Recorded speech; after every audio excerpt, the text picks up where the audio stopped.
आपण पाहत आहात तिरंगा न्यूज महाराष्ट्र चॅनल। आशा गटप्रवर्तक कर्मचारी कृती समितीची आरोग्यमंत्री व आयुक्तांसोबत सविस्तर चर्चा।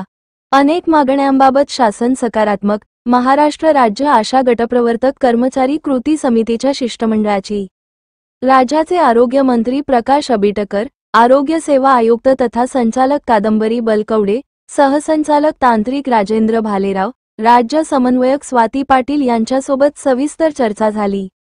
या चर्चेत अनेक प्रलंबित मागण्यांबाबत शासन सकारात्मक असल्याचे कृती समितीने सांगितले।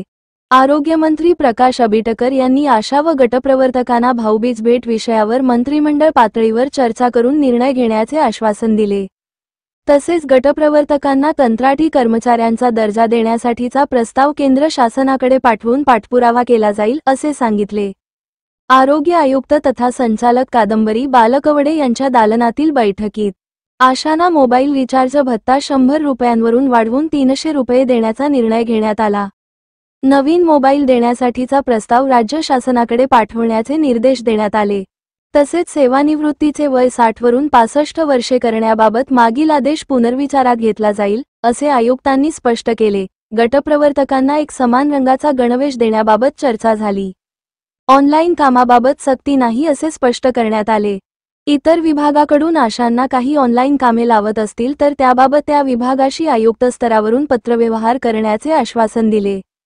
थकीत मानधन त्वरित देण्यासाठी आणि लाडकी बहीण योजनेंतर्गत रजिस्ट्रेशन केल्याचा मोबदला मिळवून देण्यासाठी पाठपुरावा केला जाईल असेही त्यांनी सांगितले। तसेच बायोमेट्रिकची सक्ती गट प्रवर्तकांना केली जाणार नाही। प्राथमिक आरोग्य केंद्र स्तरावर आशांना दररोज हजेरी लावण्याची जबाबदारी राहणार नाही असा दिलासा कृती समितीला मिळाला। आरोग्यमंत्री, प्रधान सचिव आणि आयुक्त यांच्या स्तरावर लवकरच कृती समितीसोबत सर्वसमावेशक बैठक घेऊन सर्व प्रश्न मार्गी लावले जातील असेही आश्वासन देण्यात आले।